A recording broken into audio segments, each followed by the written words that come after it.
There are very few places in the world where you can get the opportunity to see over £10 billion worth of private boats and yachts gathered together solely for a peacetime mission. But this short stretch of the Mediterranean Sea is one of them. Slowly swinging to anchor in unison as the tide gently turns this flotilla, almost as if in common unspoken agreement, it is an extraordinary spectacle, and one can only marvel at the beauty of the shipping and indeed the collected affluence as the peacocks of the sea show their plumage for the many envious spectators who gather and observe from the shoreline and vantage points of this truly great city.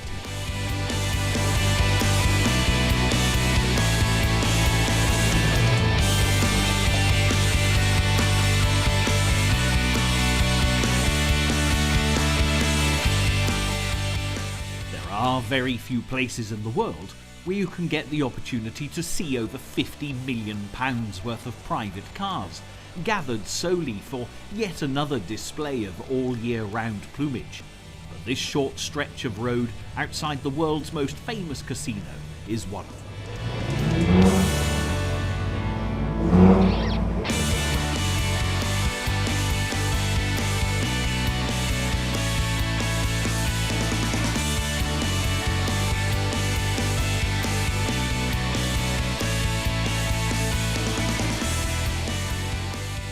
However, this is not an enormous private compound or secured complex of high walls, highly guarded personal property and collection of only the immensely rich and famous. This is one of the most relaxed, peaceful, inviting, clean, secure and polite locations in an increasingly populated and intolerant world, offering every traveller a multi-language welcome even if you arrive on foot or a bicycle. Welcome to the biggest city of the second smallest country in the world. This is Monte Carlo.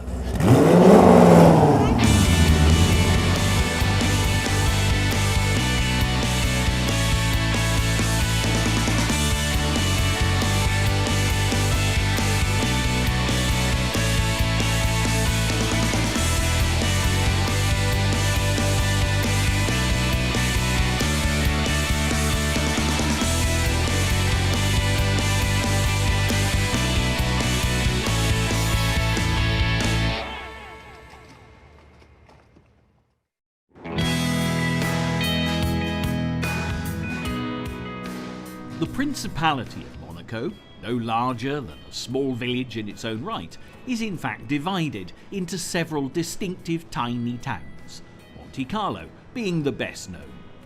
Hanging determinedly onto the maritime Alps, it seems that just the slightest loosening of grip would have the entire country slide quietly into the warm, welcoming waters of the northern Mediterranean. Bordered on all three land sides by France, it's only a short distance until you enter Italy to the east. It's fair to say that although unique in its own right, influences of French and Italian culture, architecture, cuisine and je ne sais quoi can constantly be seen all over Monte Carlo. So how far back in time do these influences begin? For most people, these days, the two simple words Monte Carlo conjure up an immediate picture of the exotic casino, the world-renowned and legendary centre of significant gambling. But as I study the history of this tiny country, it seems to me that the gambles of survival and creation go back as far as primitive man. The earliest traces of occupation for this region were found in a cave in the St. Martin Gardens and date back to around 600 BC. The Ligures, described as hard-working and exemplary examples of frugal mountain folks, probably used the natural harbour and protection for access to the sea for fish, trade and commerce. There appears to be some debate about the origin of the name Monaco. Some historians say it comes from the Ligurian tribe, the Monoikas. Others say it comes from the Greek language, whereas the next faction along the academic highway refer to the current Port of Hercules, as reference to the Roman occupation and their hero Heraclius. The Romans occupied this province of the Alps for several hundred years, during which time the prosperity of the area grew significantly, as many families put down roots in such a friendly climate, and trade developed well with travellers and shipping from distant Phoenician and Carthaginian ports. However, after the fall of the Roman Empire and the disappearance of reliable military garrisons, Monaco was regularly sacked by various barbaric invaders, and it took until the end of the 12th century at least, and the defeat of the Saracens, for the area to become quietly and confidently repopulated to a functioning degree. Then the wheel of fortune began to turn again for the region, and in the 13th century, after some arguing, debating, challenging, and plumage waving between the parties representing the partisans of the emperor and the Guelphs, the dedicated followers of the Pope, the Guelphs and their close allies, the Grimaldis, find themselves expelled from Genoa, and they immediately take refuge with their armies in the province. On the 8th of January 1297, a real-life piece of fancy dress takes place, with Francois Grimaldi slipping quietly into the Monaco stronghold dressed as a Franciscan monk, along with enough soldiers, and the castle was seized.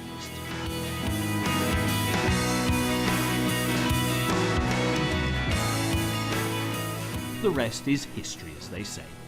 Apart from a bit of a glitch when the Grimaldis lost control of the rock in 1331, and the guillotining of the wife of Joseph Grimaldi in 1794 during the French Revolution, on the whole, they've had a firm hand on the guide ropes. Indeed, over the 700-year period since 1297, there's been plenty of tug-of-war competitions for the right to occupy, administer, and ultimately control the safety, commercial implications, and the future of this tiny country, which, in order to finally confirm its independent status, handed over about 80% of its local territory to the French in 1861. It seems to have been a good call. The French, by an amazing coincidence, decided to begin work on a coastal road joining Nice to Monaco, and created a railway stop on the newly laid track from Nice to Genoa. Monaco was becoming accessible to all, not just sailors and saddle-sore mule riders. Needing new revenue for Monaco, Charles III, inspired by the arrival of the railway line, founded a casino, renamed Charles Hill as Monte Carlo, and opened the doors to the first wealthy gamblers and tourists from all of Europe. His next stroke of a fountain pen signed a new law exempting residents from most taxes, ensuring a stream of enthusiastic newcomers with trainloads of cash and an overwhelming urge to build a house coincidentally within meters of this new city. Hedonism became the order of the day as the rich and famous, even the richly famous, began to gather here for their annual displays of plumage. Fine wines, the best of cuisine, new hotels and restaurants, dining, shining and wining became internationally recognised as best processed in the world's first state, apparently dedicated to endorphins. Indeed, apart from merely risking your family wealth at the gaming tables, Monte Carlo became somewhat scandalised in Victorian society with what were called acts of gallantry, which in real terms meant skinny dipping. Nowadays, such public displays are somewhat frowned upon, and you would soon incur the attention of an extremely well-dressed and presented Monte Carlo policeman if you acted with gallantry in the 21st century. The native Monegasque population are a more conservative bunch and are rarely seen in the areas of affluence that Monaco constantly promotes on a global stage. They are devoted to their ruling family, live quieter lives, and, I understand, are not allowed to even enter the casinos unless they work there. Taxation policies may give them a cheaper lifestyle in the world's most expensive place to buy a beer, but they are by nature and local agreement encouraged not to squander their advantages. Monte Carlo provides homes for the rich and famous, offers an open invitation to the world to share its assets and amenities, and all in an atmosphere of cleanliness and significantly low crime rate. So, with suitably attired footwear and not a swimsuit in sight, let's begin our exploration and discovery at the top of the hill with the Prince's Palace, the Palais Princier.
The earliest fortress on this site was built by the Ghibellines in the late 12th century. However, it's likely there was a lookout point and probably some form of simple defence or stockade here long before, as this rock is on the most pointed bit of the south-facing coastline. But of course, in 1297, a bold Francois became a Franciscan for a night and seized the simple fortress and its strategically important port. Expansion over time led to the acquisition of Roquebrune, Cap Martin and Menton areas, but this palace was built to be a stronghold for the Grimaldi feudal lords, who remained thus titled until becoming sovereign princes in a calmer 17th century. The Prince's Palace of Monaco is somewhat unique amongst royal residences because at the time when European sovereigns were building luxurious and costly palaces of Renaissance and Baroque design, wherever they chose, the Monegasques were constantly aware of their fragile rule over the area, and as a consequence, the defensive capabilities of the buildings were significant and carefully contained to the one area. As a result, the palace takes full advantage of the geomorphology of the rocks, and lavish exterior areas are not to be found, with the exception of the modern-built frontage where the viewing public can gather to see the changing of the guard and other public ceremonies. With much of the palace having been rebuilt in comparatively modern times, including the towers, you can best see the original medieval fortifications at the rear of the palace, and indeed a visit to the Jardin Exotique, where we are ourselves venturing later in this programme, allows you to see a far better view of all the historic aspects of this unusual palace. This picture, dating from the 1890s, enables us to get a better view and understanding of the layout, before the foliage of Provence advanced enough to create the soft green curtain that engulfs the point today, along with many man-made obstacles that obstruct the classic view. During the middle 14th century, the son of Francois' cousin took on the responsibility of enlarging the fortress with two buildings, one overlooking the sea and the other on the eastern side. These buildings appear to have made the palace look more like a palace, but the fortification aspects were never forgotten, as over the next few decades the Grimaldis constantly lost and then regained their stronghold during ongoing tussles with the determined Genoese upstarts. But with the eventual taking of Menton and Roquebrune, the Grimaldis finally had an albeit vulnerable but larger territory to govern, and all power emanated from the Palais at Monte Carlo. There are in fact several Chateau Grimaldi along the French Riviera, historically illustrating the spread of the family wings as their power and bank balances increased. Over the next 10 decades, the Grimaldis withstood all assaults on their precious epicenter and constantly restored the bombarding attacks from not only Italian forces, but also French, Spanish, and even German. With time passing at its usual rate of speed, slowly the Grimaldi family made small alliances with France over matters of trade and cooperation, and combining that with the desire to have an albeit fortified palace that reflected their status quo in terms of prestige and power, they gradually extended until the accommodation could handle a garrison of over 400 soldiers. Apart from the military requirements, the governing of people, diplomacy and socializing began to be taken into account, and subsequent rulers throughout the 16th century and onwards built the staterooms, including the hall and luxury accommodation for residents that included balconies and the inevitable surroundings of an established family with regional wealth. Honor I did a good job of compromise during his reign until his death in 1581, by building several of the galleries, including the Hercules, the new courtyard, and further arcades.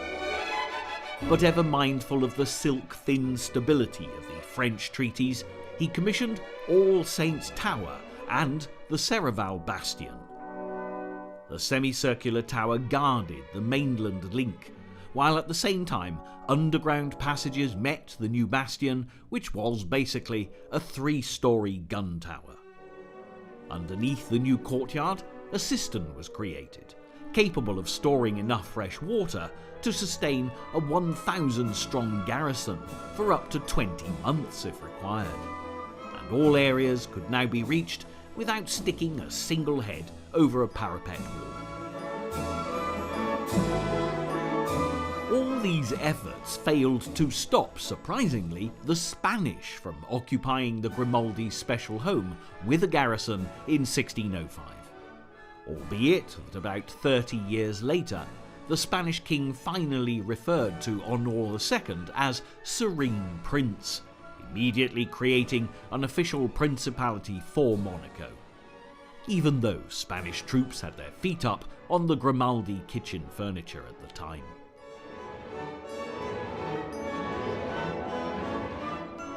Enough became enough, and in 1641, with the full cooperation of new, high-powered French friends and allies, Honor booted the Spanish out and declared the liberty of Monaco. A bold statement, much dependent on a French cooperation that lasted for about 160 years, making Honor II a well-regarded hero of Monaco. However, with his descendants largely absent over the following decades, and mostly interested in playing court at Fontainebleau, it took the French Revolution to upset the proverbial apple cart, with the Monegasques enthused by the anti-aristocracy movement, resulting in the looting of the palace and the remaining collection of assets and arts being auctioned away by the French government. Monaco was renamed Fort du Hercule and turned into a military hospital and poorhouse. It seemed as if all was lost and a unique principality and palais consumed by the new powers of the French government. But the Treaty of Paris in 1814 coupled with the fortuitous marriage of Honor IV to a French woman of status, paved the way for the steady restoration of the seriously under-maintained palace. The old bathing pavilion was demolished, and the buildings that we see today were gradually added and extended. As previously mentioned, signing away the closer regions to French rule enabled the foundations of modern Monte Carlo as we know it today to be laid, and the palace is probably the most visited building complex in Monaco. The only threat to its solid state walls would be an outraged firework from an over-enthusiastic yacht. But despite this calm and confident atmosphere, the guard changes daily as it has done for so many years, creating a spectacle of authority and defence admired by millions of visitors every year.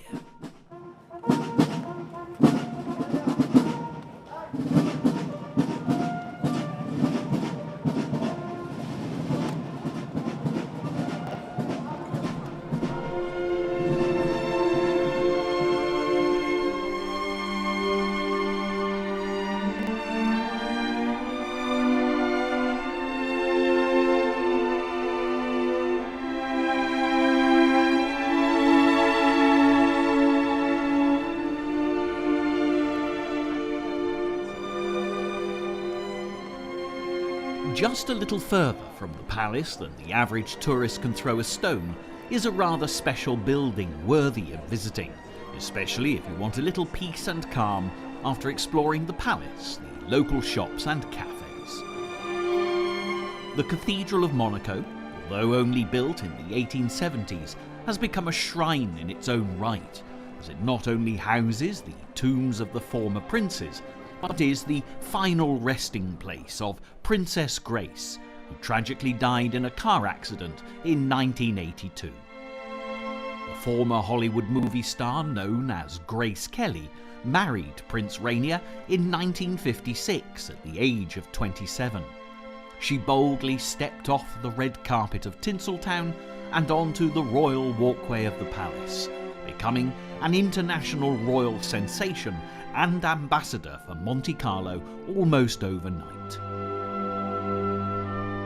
A forerunner in the newly discovered world of celebrity royalty, there is a certain irony in the attendance of Princess Diana at Grace's funeral.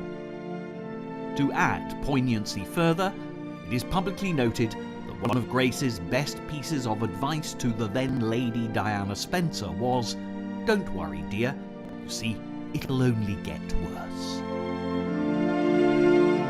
Built from white stone, like much of Monte Carlo's primary buildings, the cathedral is a fine example of a modern place of worship along traditional lines. Sited on the same spot as a 13th century chapel dedicated to St. Nicholas, this Catholic cathedral carries the same name as the revered saint. After letting your eyes adjust to the dark, the first altar you find on the right displays an unusual artifact. The remnant of a bone historically considered to be a skeletal part of the patron saint of Monaco and Corsica, Saint Devota. Dating from her death circa 303 AD, legend tells the tale of her unjust treatment as a committed Christian, and her barbaric death at the age of only 20, her remains repossessed by the priest and his deacon, and washed up in a shipwreck and subsequently interned at Monaco on the Ligurian coast. Early reports of miracles related to the tomb resulted in her movement to a nearby monastery for protection, but in due course she was returned to Monaco and was considered of heavenly importance and influence at the previously mentioned coup over the Spanish in 1641. Now this last relic is gazed on by many thousands of Christians every year, a surprise diversion when they've come to visit the shrine of Princess Grace. Moving along, we come to the extremely popular dedication to St. Nicholas, protector of sea travellers, children, and seemingly living forever in the guise of Father Christmas or Santa Claus. Here too is a small reliquary with relics of St. Nicholas donated by a Monegasque woman devotee in 1777. This serene place has a modern, lively feel. With only 183 stained glass windows, less than many cathedrals in the capital cities of the world, it is worthy of more than a passing glance. Byzantine in style, the cathedral was officially opened in 1903 and finally consecrated in 1911. The main altar is beautiful, made from gilded walnut in around 1667, and the cathedral is full of magnificent art, along with an ornate bishop's throne in white Carrara marble. Panels created in the 1600s by Honor II's wife, believed to be in the style of the Genoese school, many white marble busts and an impressive organ lead you inevitably to the north aisle and the graves of Prince Rainier III and Princess Grace, surrounded by first-class apse mosaic. The lower vault is adorned with 3 statues from a later period, arriving probably during the restoration of 1884.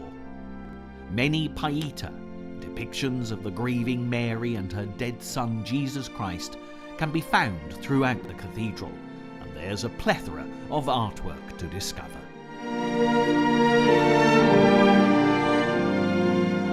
Having hosted the royal wedding of Prince Rainier to Grace Kelly in 1956, the current Prince Albert had hoped to stage his wedding outside the cathedral in order to accommodate more guests.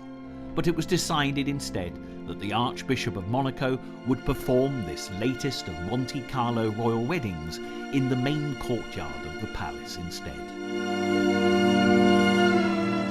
Moving back outside to take a final look, tribute must be paid to the sculptor Henri-Louis Cordier from Nice, who worked on the cathedral's facade for 18 years from 1883. He created 6 statues, including Devotee, Nicholas and Benoit. And we can also pay tribute to one Monegasque who's recorded as donating a single florin towards the funding raised for the altarpiece in 1497, Charlotte Bocconi. Time now then to move on to the best shark spotting site in Monte Carlo. Another building of white stone masonry, the Oceanographic Museum.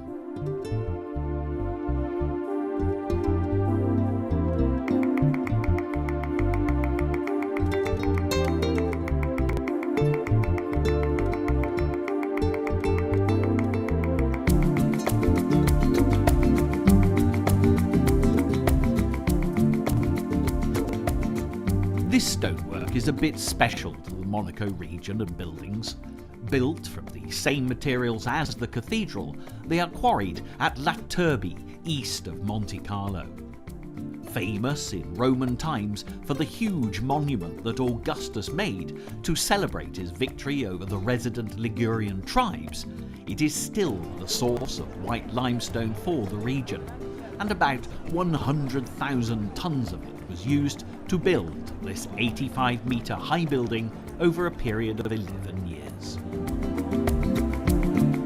The building was inaugurated in 1901 by passionate modernist reformer Prince Albert I, who wanted to take advantage of the location to provide a truly rich marine aquarium and make an almost palace-like building to house the maritime treasures. For ocean-inspired visitors, there's a lot to see here above water level, including donations from perhaps our most famous of undersea explorers, Jacques Cousteau, who was the director of the museum for many years from 1957. From model ships to mighty sea animal skeletons, tools, weaponry, and the equipment designed by early underwater genius pioneers, This is a refreshing museum for anyone with a passion for the saltwater world. Regular changes of exhibitions, as well as a strong ethic to merge science and art, means there's a constantly changing range of artists and exhibitors all year round.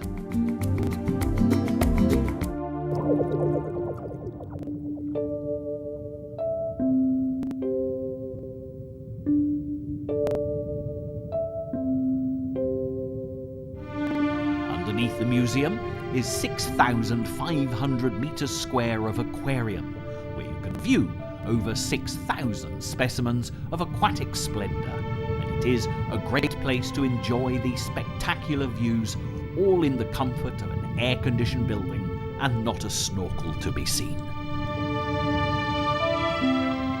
With one shark willing to oblige, but a turtle who steadfastly turned his back each time I brought the camera to bear, it is the myriads of smaller fish that really catch the eye. Each member of the reef colony goes about their busy lives without a care in the world and happily ignorant of the viewing public. There are a few lone wolves. This moray, an unpredictable eel to say the least, is safely viewed from just a few centimetres away. With many tanks and the major reef aquarium that you can see into from both sides, this venue is well worth a visit, and with thoughts of ice cream, cold drinks, and perhaps the feel of salt water and sun on our skins, it's time to say goodbye to the fish, head to the surface, and suitably attired, of course, make our way for a break and a bathe on Monte Carlo's famous Larvotto Beach.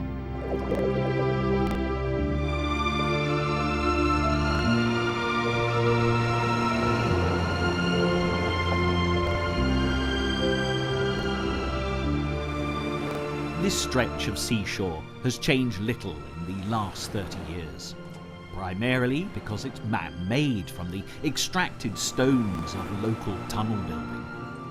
Combined with the Mediterranean Sea's reluctance to have a tidal system of any significance, this beach changes little, and with a small army of overseers to keep it in pristine condition and police it effectively, it is a popular place to get down and clean in saltwater Monte Carlo. It's also popular for another reason. It's free.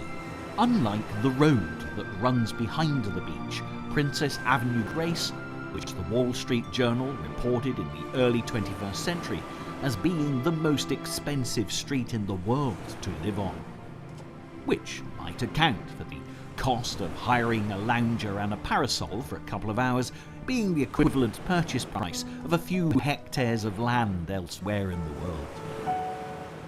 Nevertheless, this is a beach where jewellery is worn more than bikinis, where children can safely paddle rather than build sandcastles, and where those who pose can display their plumage in the hope of an admiring glance from whoever they want to appeal to.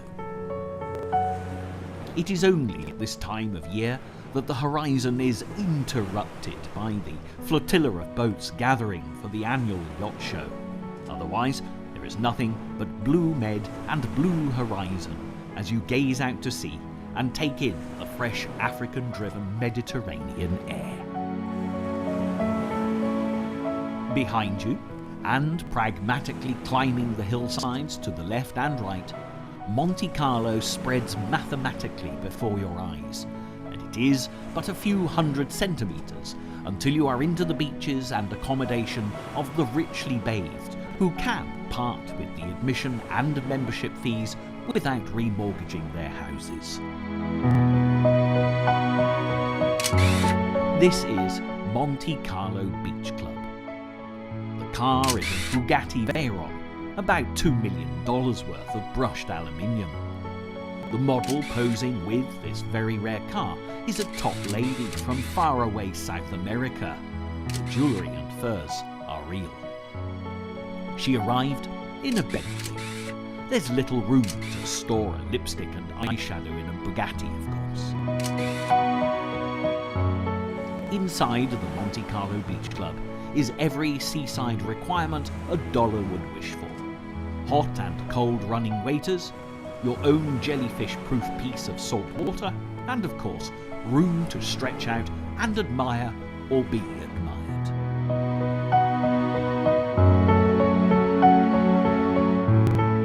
One of the best viewpoints around Monaco is outside the entrance road to the Vista Palace Hotel, high up on the east. From here, you can see all of Monaco in her capitalist glory, but it's also a great bird's eye view down onto the beach club. There's a single villa here as part of the complex. I'm advised that it's rented out on an annual basis for the last 6 or 7 years to a Russian businessman at a cost of about $2 million for the summer primetime months. I suspect for that money he gets a lounger and a parasol thrown in free of charge, but I wouldn't count on it. The rest of the beaches along the seafront are private. You are welcome to venture to them, hire jet skis and all that other stuff. But in truth, the Larvotto Beach is the best compromise if you aren't willing to part with admission for the private beaches and clubs. We are, at the end of the day, all equal in water when out of our depth and doggy paddling to shore. It's been a busy day here in this small but great city. Time to dim the lights, settle down in cabin, tent, house or hotel, and let the sun set over a warm sea, waking refreshed and ready to see the most affluent and prestigious yacht show on the planet. Tonight, the big boats slap sleepily and all is quiet in the harbour. Tomorrow is another day.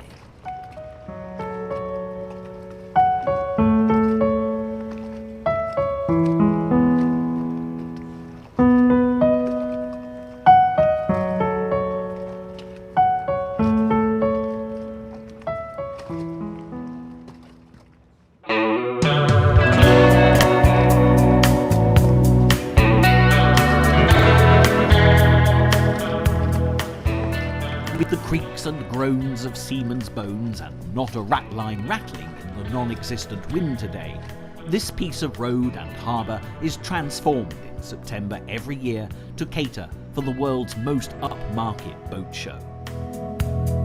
Long gone are the roar and echoes of Formula One racing cars. The famous tunnel on the track becomes just a tunnel again, and the harbour side is actually closed to the public for a while in order to accommodate the visiting spectators and owners. And boy, is there a lot to spectate. We'll pick just a couple of these splendid vessels to explore for a little while, as we are here to see all that this capital has to offer. And despite the billions of pounds floating here, this is just one aspect of Monte Carlo. But these beauties of the sea really do turn your head, and they are impossible to treat with nonchalance. But what turns your head more? Hedonistic horsepower, or the style and shape of those ships designed to capture the wind? Regularly moored at Monte Carlo, and almost a local landmark, is Lady Maura.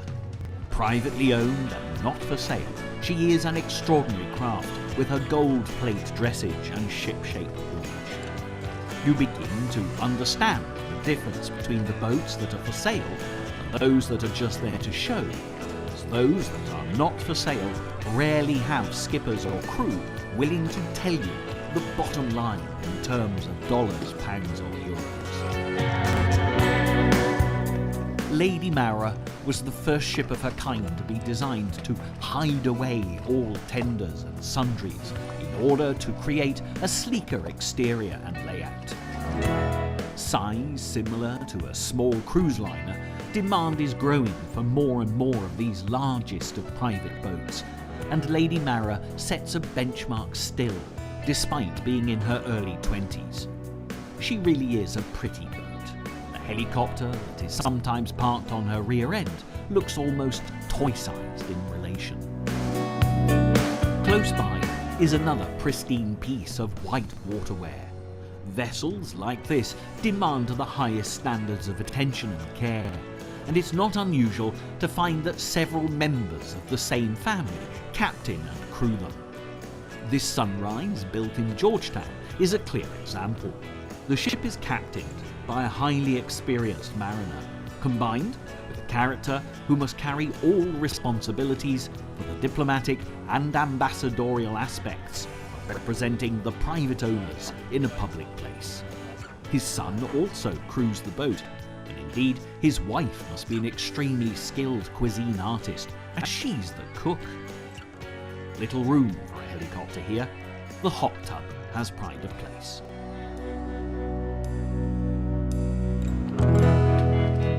Within hailing distance is a yacht that is revered by all who yearn for acres of white sail canvas. This is the Athena. 90 metres of streamlined sublimity, she is, I believe, the largest privately owned yacht in the world. Currently discounted to a most reasonable £90 million. Although why anyone would want to sell her, having climbed this high up the boating prestige ladder, is surprising. Perhaps the owner is afraid of heights. Here comes the latest offering in the super yacht class. Looking more like an out-of-place alien visitor ship, she is nevertheless someone's pride and joy. The satisfaction factor possibly increased by owning the unusual, albeit not classical, feather pattern of traditional shipping.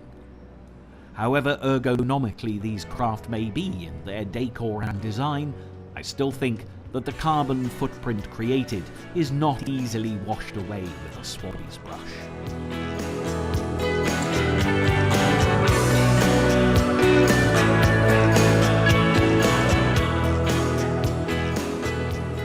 There are literally hundreds of boats here. 75 more are anchored offshore, and still they gather with a few days to go before opening day.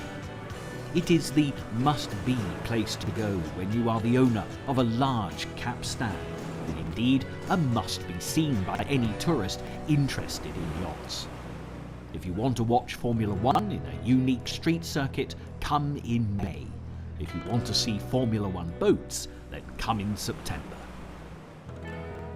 There are only two ways to amass the monies needed to charter or indeed own one of these, and this year's festival was noticeable for how many ships were actually owned by individuals now, rather than just banks and corporations.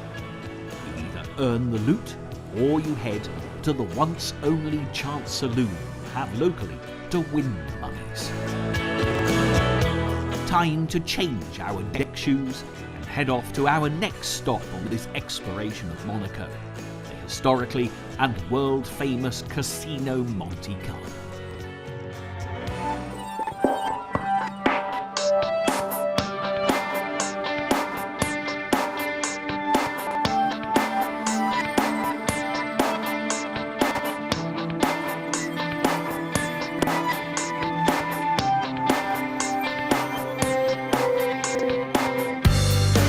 Ask anyone where they think of when they hear the word casino. It's good odds that most people will say Monte Carlo as opposed to Vegas. The casino here is legendary. Images of James Bond, cigarette lighters, cufflinks and fancy frocks, fast cars, fast boats and fast hotel room bookings are all part of its history.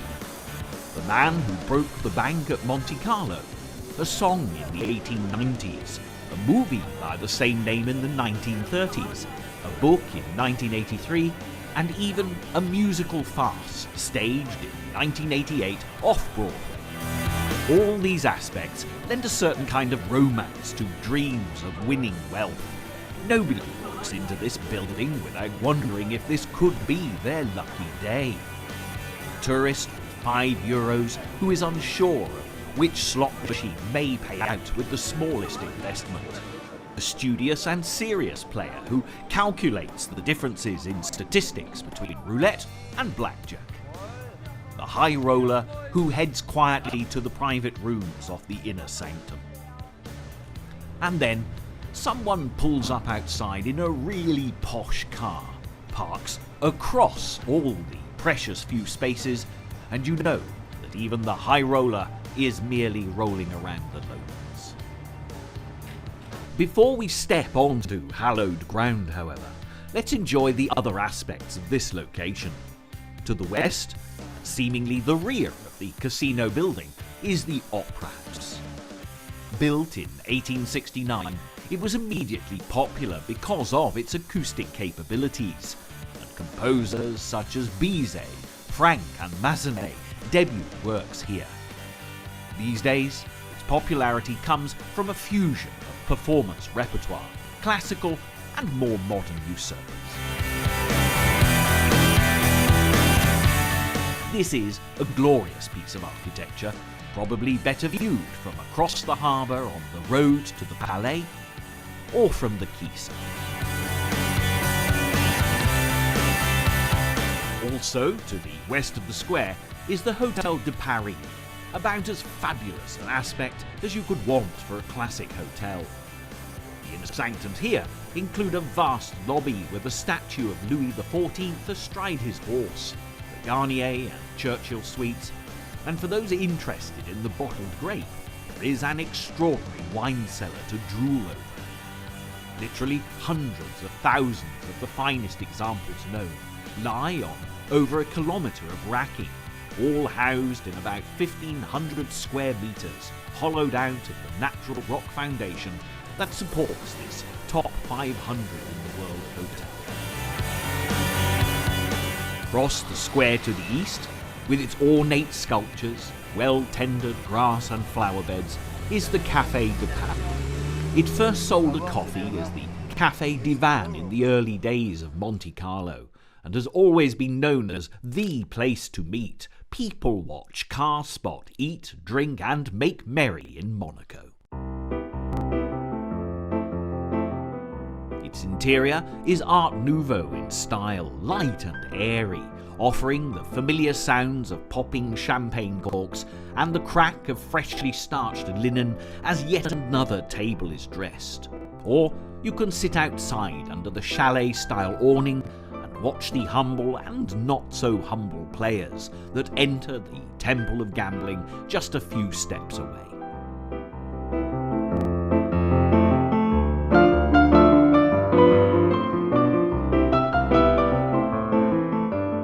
Opulent is not an adequate word to describe the interior of Casino Monte Carlo. Ornate plasterwork, gold leaf, frescoes and artwork abound. A marble-floored atrium surrounded by 28 onyx columns leaves you in no doubt that at the end of the day, more monies come in the front door than ever really go out.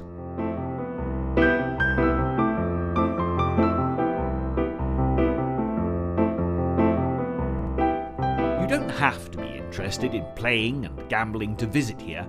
All visitors are welcome guests, but it's hard to resist a small flutter, and there is a good compromise between historic games such as blackjack, roulette and dice, and the modern impatient designs of the digital one-armed bandit.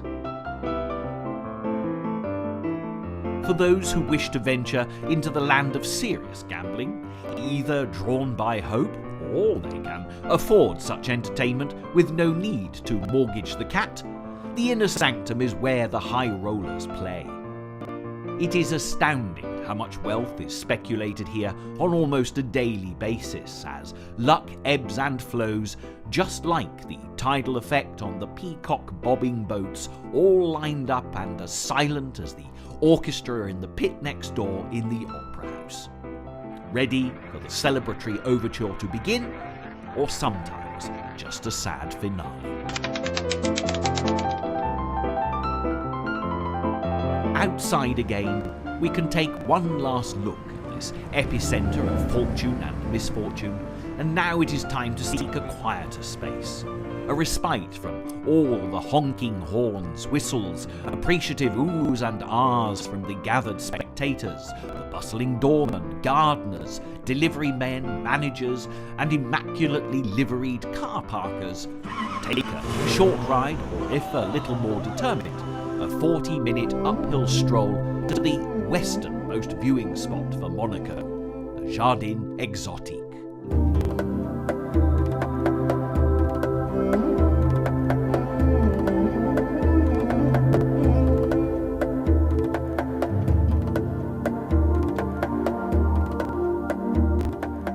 As you step through the gates of our final location, it is interesting to reflect on how this spot would have looked when it was first envisaged and created as a dry garden on a Moneghetti rock face in 1933. Now home to several thousand exotic cacti and other prickly plant life from all around the world, it is also the whereabouts of that early Ligure-occupied natural underground cave. Therefore, we can understand why this location would have proved a valued option to the inspired developers and keen horticulturists who set up camp here and troweled into the rock face to create small, determined beds of resistance, and the plants bathe well here in the Mediterranean climate. It would be easy to assume that all cacti are green and similar in basics, but this would do an injustice to this resilient and ancient form of plant life. Every month, all year round, different specimens flower, and I felt that my appreciation of plants was enriched here with that understanding.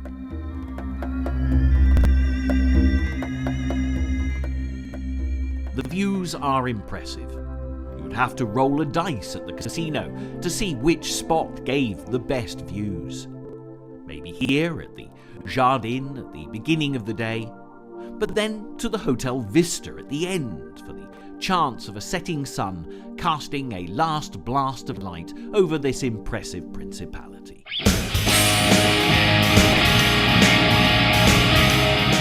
Time then to leave this warm and vibrant location as it goes about its busy life several hundred feet below this viewing spot. I'm sure that the roar of the crowd at the stadium to the west can be heard from this prickly but peaceful place, as indeed all the sounds of the world's second smallest country bounce and echo along this mountain range. And having walked up the hill, it seems best to head west into France with good memories and pictures of this most unique of great cities, Monte Carlo.